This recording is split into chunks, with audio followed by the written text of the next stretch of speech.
my name is Tish Reed and I'm a professional working artist. Today I'm taking one of my Giclee canvas prints and turning it into a completely one-of-a-kind original using paint, texture, and a dash of creative play.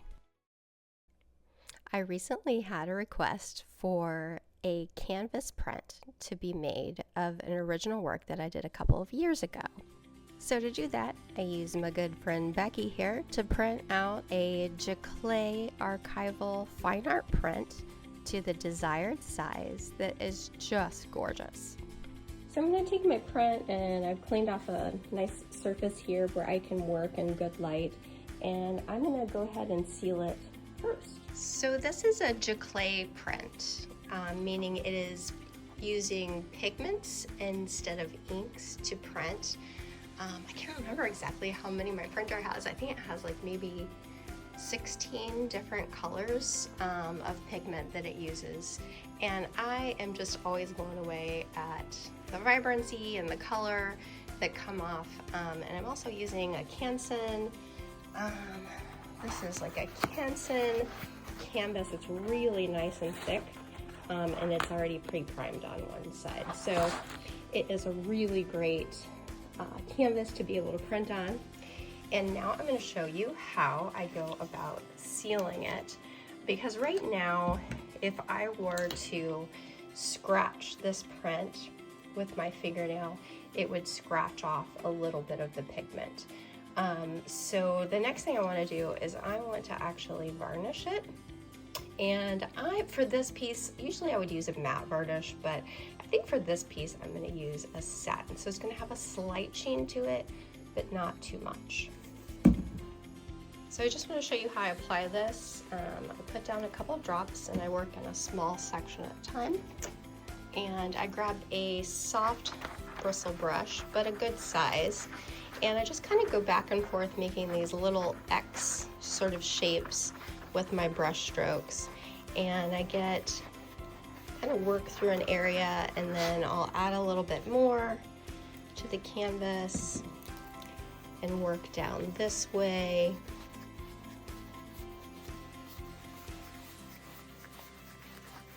You always want to get a little bit down low so you can see if there's any areas that you may be missing. But can you see like how beautiful that is when you add just a coat of varnish? So I'm going to finish this up and then I'm going to show you the next step. It's so pretty! I forgot how much I like this one. I think I did this one back in 2021.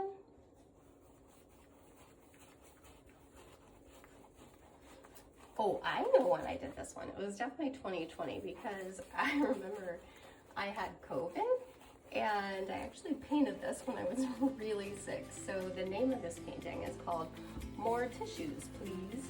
And that is why, because I was using lots and lots of tissues at the time. Most of the time when I do prints, they're small, so this is a nice opportunity to do a nice scaled print. It's almost as big as the original piece was. I think the original piece was 36 by 48, and this print is 30 by 40.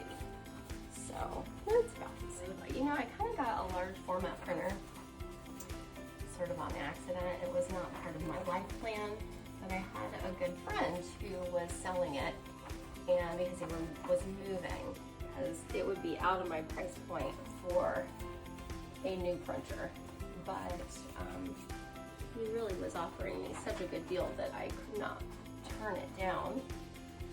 And so I am just thrilled to be the owner of a large format printer.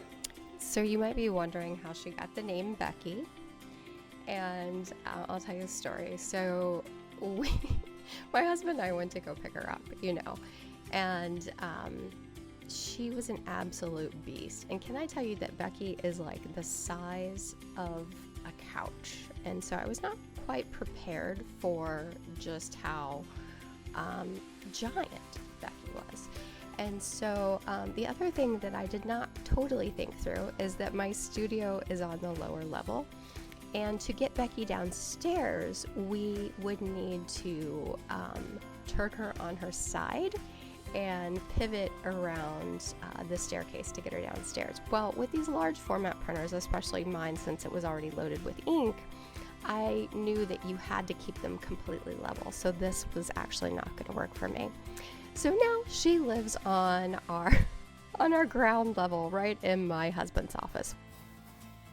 So if you remember Baby's Got Back, oh my God, Becky, look at her butt. It's just so big and so round and so out there.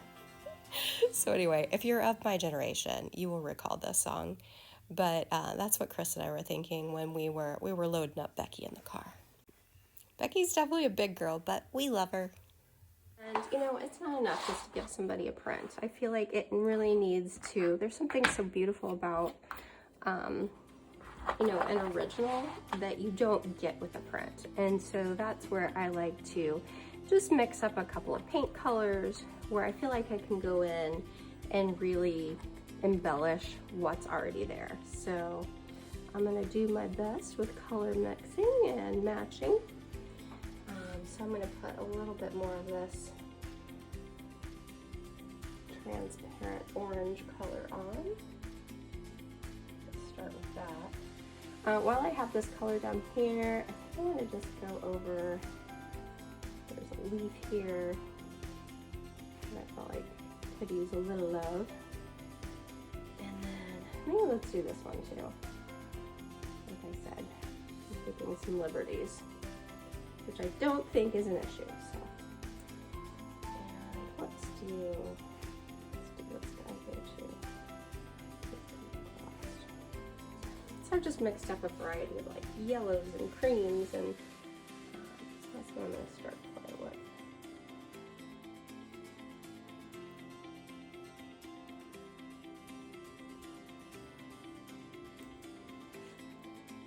Just making some big marks.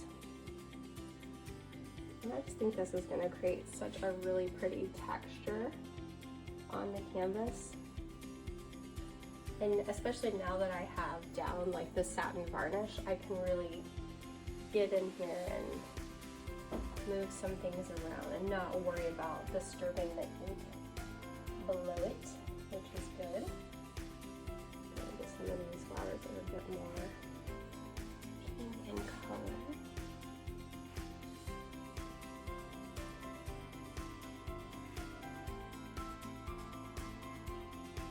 I think if I was doing this to someone else's work, I would be so nervous, but since it's my work, it doesn't bother me at all.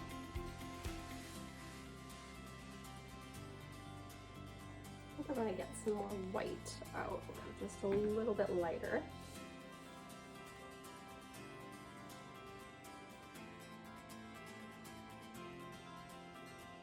So by adding just a few products and some strategically mixed colors, I've been able to add those right onto my canvas print and created some really delicious, beautiful texture right on the canvas. So this person who's gonna be taking this little girl home is gonna feel like they truly have a one-of-a-kind piece.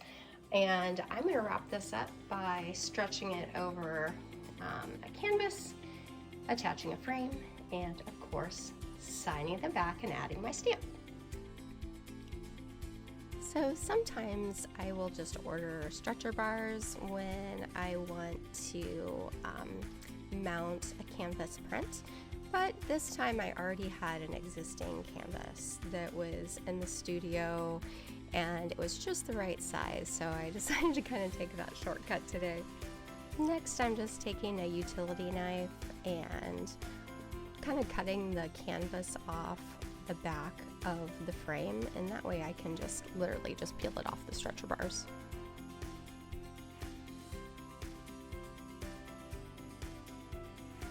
So at this point, the stretcher bars should just lift away from the canvas, and I'll put that canvas to the side. I'm sure I'll find some other use for it to create a painting down the road.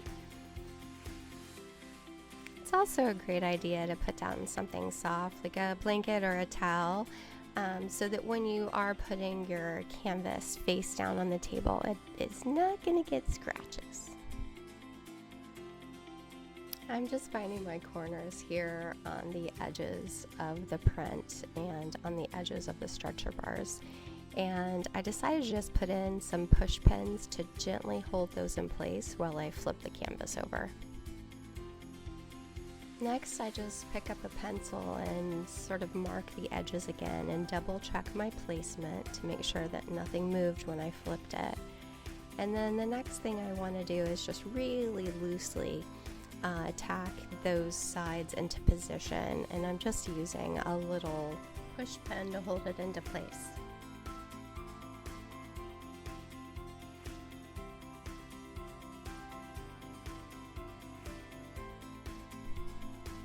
Recently I invested into a really nice staple gun and a really nice canvas stretcher because I think I have old lady fingers now, and so I can't use the cheap stuff.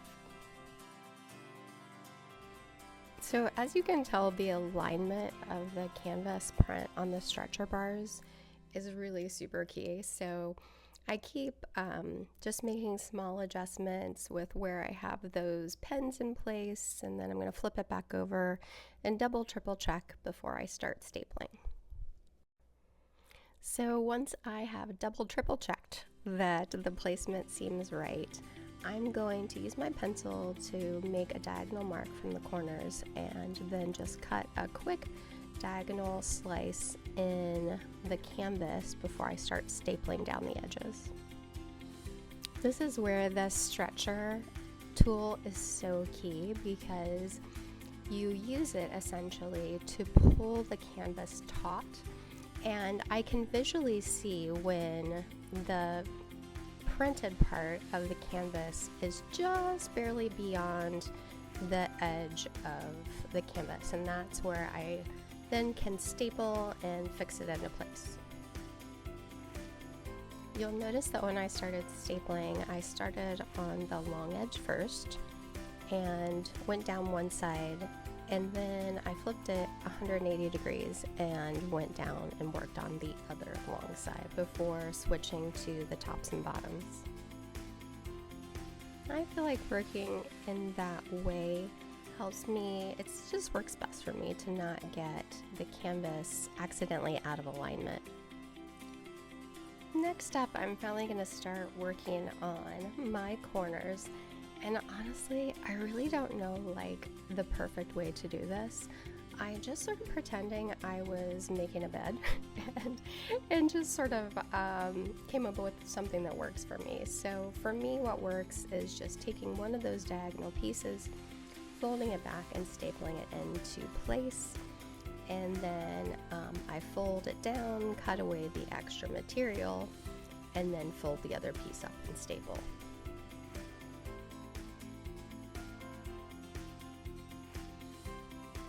I find that using a pair of scissors seems to work great for me because I can just cut that diagonal, and then I can get pretty close to the canvas when I'm running down the side of the corner without fear of getting too deep and going through both layers. So now you should just be able to unfold that piece of canvas that's underneath, grab your scissors and remove any extra material that you don't need, and then fold those back down and secure them with a staple.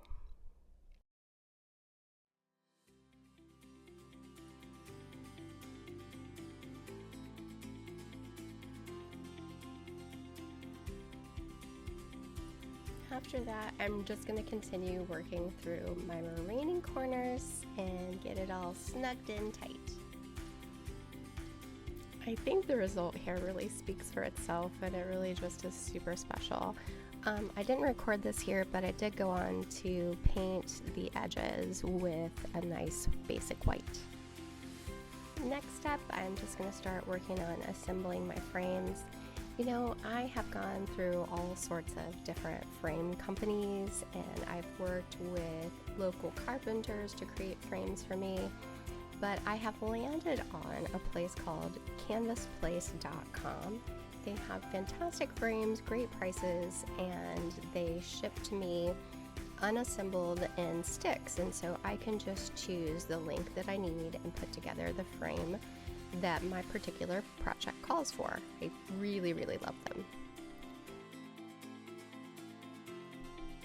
Next step is to rough fit the finished canvas into the frame. And normally I would have to put down like wedges and make sure it was completely centered and all those things, but the great thing about these particular frames from canvasplace.com is that they always fit like a glove. And so as somebody who does a lot of framing, it really takes away quite a bit of frustration, and I just love that. Next up is securing the frame to the canvas, and for that usually I just, usually your frame will come with some sort of hanging or mounting hardware, and so just use whatever the recommendations are for these Canvas Place frames. It really is just like, like an L bracket with just 8 screws, so it's super, super simple, super easy. The last bit of hardware that we have to attach is now our hanging hardware. I am a firm believer in giving your clients artwork that is literally ready to just hang on the wall. And so as much of an obstacle that I can take out of the way, the better. So I always will attach a U-ring and some hanging wire, so all they have to do is put up a nail and hang it up. I don't know how many times I've bought an artist print, and as much as I love it, if it doesn't come ready to hang, it sometimes will just end up hanging out in my closet, and I don't ever want that to happen to my pieces. So one of the last little bits of embellishment that I like to add is I like to find a really nice flat surface, and so even this table that has the little cracks and lines in it, I'm putting like a little mat under it that is completely solid and flat. And so I like to add my own custom stamp, and then I sign my piece and I title it. And then for this particular print, I will only ever do 2 of them. So I labeled this one as 1 out of 2. The last thing that I'm going to do here is I'm also going to sign the front. And although the print itself was signed, in the process of updating it a little bit with some of my painted embellishment, I accidentally painted over my signature, so I need to re-sign it. I was able to deliver this print but original to my client, and they were absolutely thrilled. And because it was ready to hang, we were also able to just pop it right up on the wall. And they had just finished this gorgeous bathroom remodel, but this was definitely the finishing piece that brought it all together. If you enjoy hearing studio tips like these from a professional working artist, be sure to like and subscribe, and I'll be back with more tips real soon.